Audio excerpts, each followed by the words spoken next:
Трипольские иерихоны. Не все, возможно, знают, что еще в далеком прошлом, около 10 000 лет назад, произошла одна из крупнейших в истории всемирных эпохальных революций. Она коснулась всех сторон жизни – социальной, производственной, духовной. Но документов о ней не осталось. Нигде в мире люди еще не знали письменности. Это была революция неолитическая, что в переводе с греческого языка означает «новокаменная». Именно тогда люди, сотни тысяч лет охотившиеся на диких животных, впервые начали их одомашнивать. После бесконечных веков собирания съедобных растений их стали культивировать, разводить возле своих жилищ.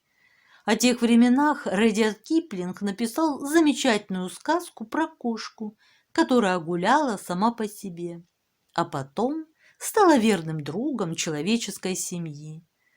Также в неолите человек придумал первый в своей истории искусственный материал – керамику. Горшки, сделанные из глины с примесью толченых раковин и растений, содействовали резкому изменению диеты. В рационе появились сложные блюда, молочные продукты. Колыбелями неолитической революции стали Западная Азия и Северо-Восточная Африка. Оттуда новые способы хозяйствования быстро распространились по всему Средиземноморью вместе с племенами, подчас переселявшимися на огромные расстояния. Тогда и древнее население нынешней Украины, поначалу Поднестровья и Побужья, освоило мотыжное земледелие, скотоводство. А спустя недолгое время в библейской обетованной земле Палестине выросли каменные стены старейшего из земных городов Иерихона. Одним из главных последствий неолитической революции оказалось начальное освоение металла. Человек открыл и начал обрабатывать медь. Случилось это также в Западной Азии, на территории современной Турции, в исторической области Анатолия. Здесь люди впервые начали собирать медные самородки и выковывать из них топорики, тесла, шилья и многое другое. Металлическая революция развернулась во всю силу около 7000 лет назад. Новое изобретение начало свой победоносный путь по миру, обозначив рубеж халколита или неолита, или же меднокаменного века. Почему меднокаменного? Разве металл не вытеснил другие материалы? Разумеется, нет. Медь оказалась удобной в обращении, ковкой, годной для переплавки, но излишне мягкой. Даже намного позднее, через тысячи лет, когда медную эпоху сменила бронзовая, и люди научились делать твердые сплавы, примешивая к меди мышьяк или олово, даже тогда каменные орудия не вышли из обихода. Наоборот, в эпоху освоения металлов техника обработки камня стала наиболее совершенной.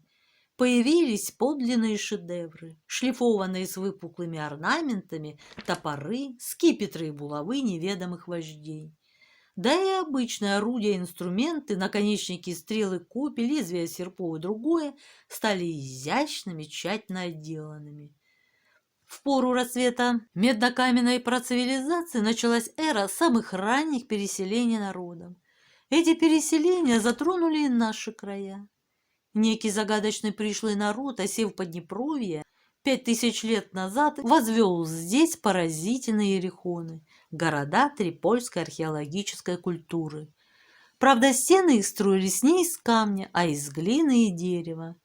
На территории Киевщины и Черкасщины археологи открыли остатки высоких двух, а возможно и трехэтажных домов, выстроенных впритык один к другому и расположенных концентрическими кругами или овалами. Эти поселения, именуемые протогородами, занимали не меньшую площадь, чем современные крупные села или райцентры. Что же за люди их основали? Откуда взялись в наших краях эти таинственные древние умельцы?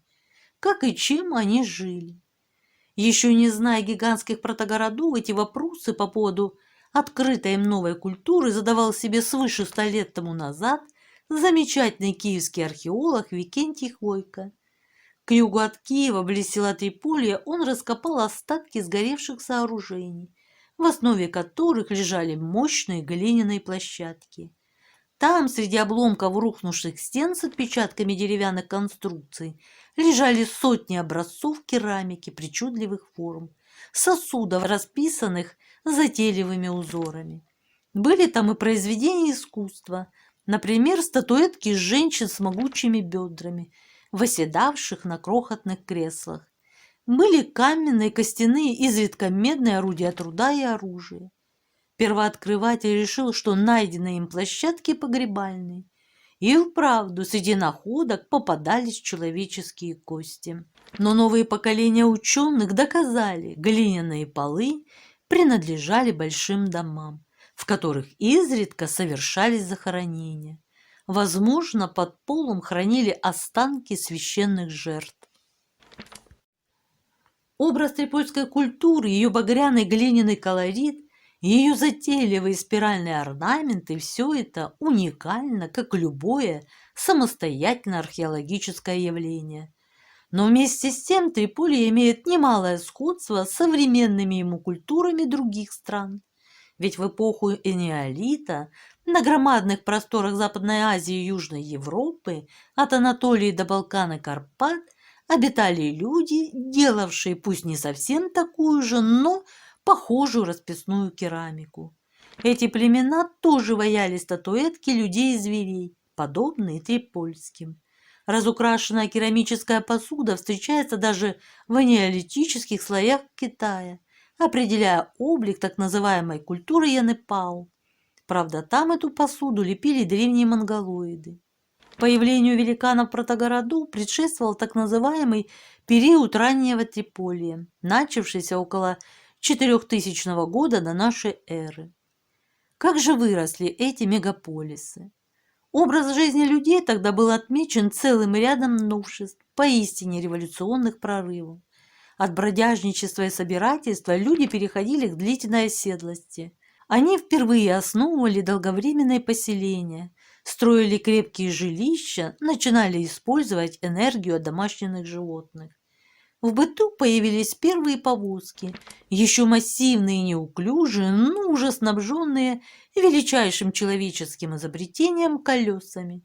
При раскопках трипольских памятников находят глиняные модельки вазов с колесиками, рядом с глиняными же макетами домов в 1 или 2 этажа, порой с крошечными печами, предметами мебели и утвари. Теперь, имея тягловую силу быков, запряженных в повозки, люди могли преодолевать большие расстояния в поисках лучших мест. Им нужны были тучные почвы для мотыжного земледелия, пастбища для скота. В поисках своей обетованной земли эти племена не останавливались перед тем, чтобы преодолевать горные хребты и форсировать большие реки. Они медленно, но уверенно покоряли обширные пространства восточноевропейской равнины, богатые черноземными степями и плодородными поймами рек. Предки трипольцев не слишком углублялись в леса. Там еще жили племена неолита. Будущие градостроители пришли на земли нынешней Украины из-за реки Прут и Закарпатских гор. Их родина – Нижнее Подунавье, территория современной Румынии. Там культуру, во всем аналогичную трипольской, называют кукутень. Она возникла несколько раньше, чем самая древняя Триполье или Триполье-А. Кукутенцы еще не знали коней. Их повозки, волокуши и сани передвигались только с помощью бычьих сил. Древнейшие трипольцы поначалу заселили только край между Карпатами и Южным Бугом, вероятно, поглотив и растворив в себе местное население неолитической бугоднестровской культуры. Раннетрипольские поселки еще небольшие, их площадь не превышает 1–1,5 гектаров. Дома одноэтажные, с глиняными стенами и двускатными крышами, углубленные в землю или построенные на ее поверхности. Однако уже тогда появились круговые улицы. Зачем? Из религиозных культовых соображений? Для защиты от возможных врагов? Для неизвестных нам общественных или хозяйственных нужд? Пока это остается тайной. Мотыжная агротехника была достаточно примитивной. Участки земли быстро истощались, а население росло быстрее, чем в эпоху странствий. Трипольцы были вынуждены расселяться, уходить в поисках новых угодий к верховьям Днестра и на Поднепровье. Наступало иное время, известное археологам как Триполье-Б.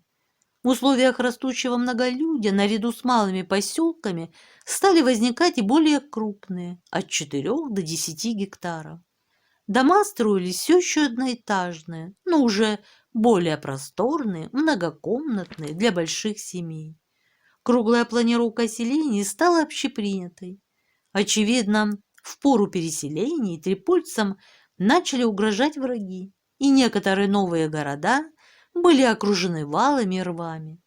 Трипольцы Б уже лепили и обжигали красивую расписную посуду. На ней были орнаменты из желобков, заполненных органическими красками. Но эта керамика еще не достигла совершенства более поздней. До расцвета культуры, как и до сооружения мегаполисов, оставалось почти 1000 лет.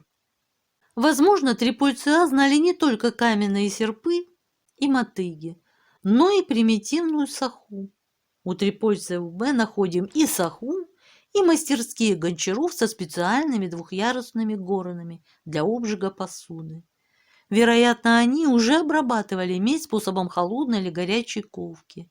Но настоящая металлургия и литейные мастерские появились лишь на этапе Трипольского возрождения, в эпоху Триполья С1, начало третьего тысячелетия до нашей эры.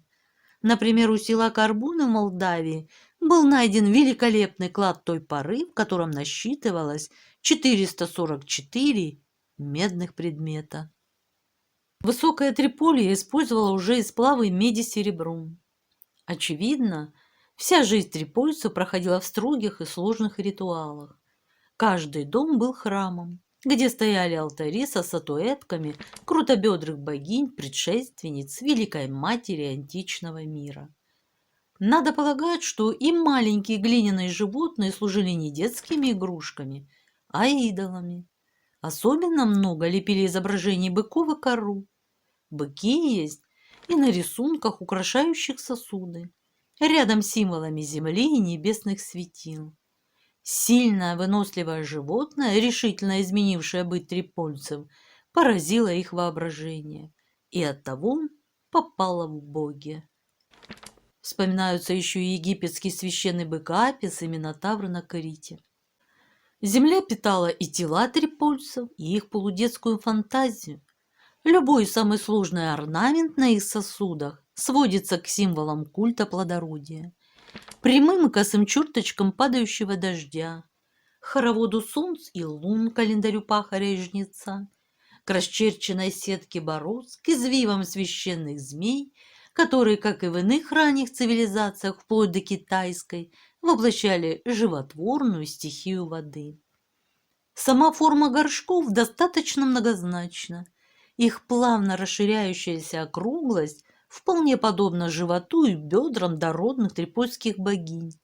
На бока посуды налеплены женские груди. Найдены общественные святилища, храмы. Так в южнобукском поселении Саботиновка исследовано здание с жертвенником, женскими статуэтками на тронах в виде быков, с креслом для жреца или, скорее, жрицы. Культ плодородия больше выделяет женское начало. В образном мировосприятии трипольцев оплодотворение женщины равнялось посеву на поле. Богиня отождествлялась с кормилицей Нивой. Недаром к глине для статуэток примешивали зерна злаков. Женщина в пору энеолита, вероятно, возглавляла семью и дом. Родство считалось по материнской линии. Вполне возможно, что тогда в наших краях происходил один из первых демографических взрывов. Археологам известны остатки тысяч больших и малых поселений той поры на просторах от Румынии до Центральной Украины. Населенных пунктов было, пожалуй, больше, чем теперь, а плотность населения немногим уступала нынешней. Ясно, что трипольцы стояли на пороге создания своеобразной и сильной городской цивилизации. Ничего удивительного в этом нет, ведь современниками развитого Триполья были великие цивилизации Ближнего Востока, древнейшие государства планеты Шумер и Египет, сложившиеся именно в Энеолите, на благодатных почвах Междуречия и Нильской долины. Огромную область трипольской культуры, конечно, нельзя считать государством или группой государств. Между Дунаем и Днепром археологи выделяют ряд зон, отличающихся по многим признакам. Но нигде нет письменности, обычной для этапа цивилизации.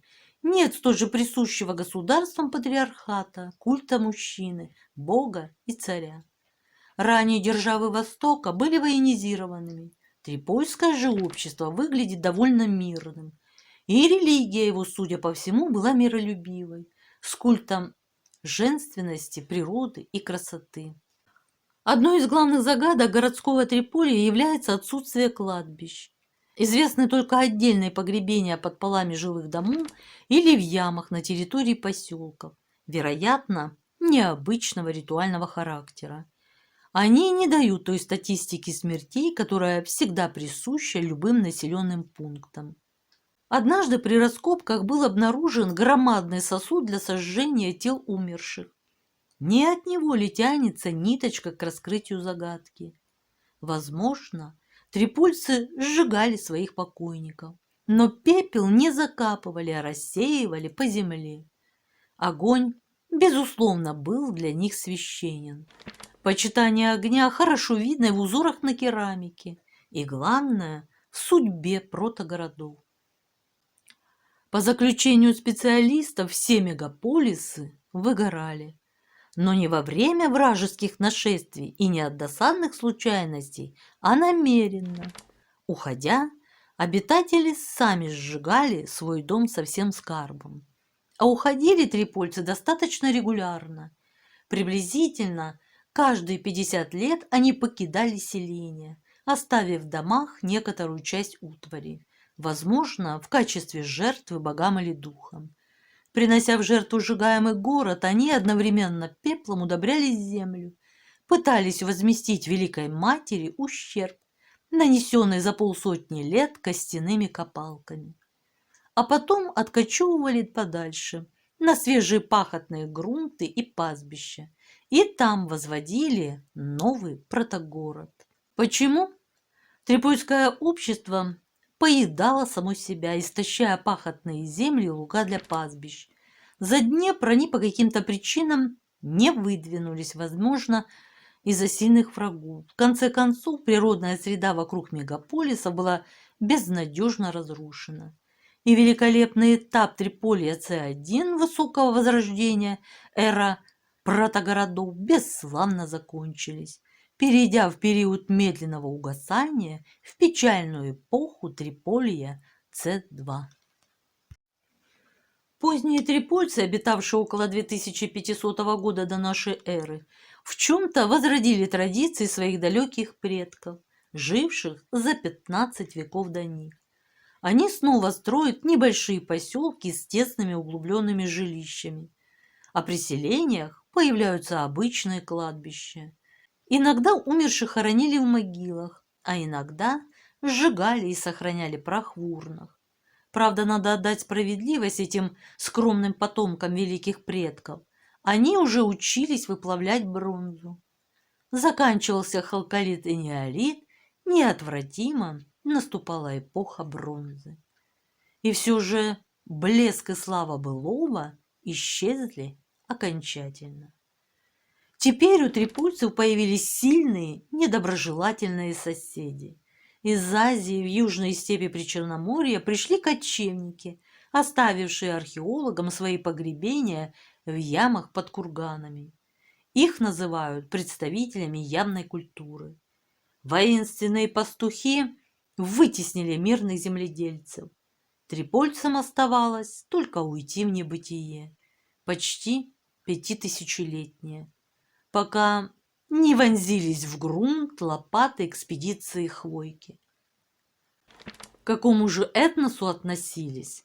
На каком языке говорили эти таинственные люди, создавшие цивилизацию, прожившую 1500 лет? Единого мнения нет. Большинство исследователей полагают, что трипольские просторы были заселены выходцами из Средиземноморья, вероятно, ранними индоевропейцами. Реконструкции внешности трипольцев, сделанные по черепам из позднего захоронения, показали, что некоторые мужчины принадлежали к средиземноморскому типу, а женщины – к восточноевропейскому. Великие человеческие общности, такие как трипольская и более поздняя индоевропейская, складывались не на основе родства этнического, а благодаря близости уклада, обычаев, образа жизни разных племен. Но это уже исторические времена. Спасибо за внимание. Ставьте лайки, если вам было интересно. На сегодня у меня все. Всего вам доброго. Пока-пока.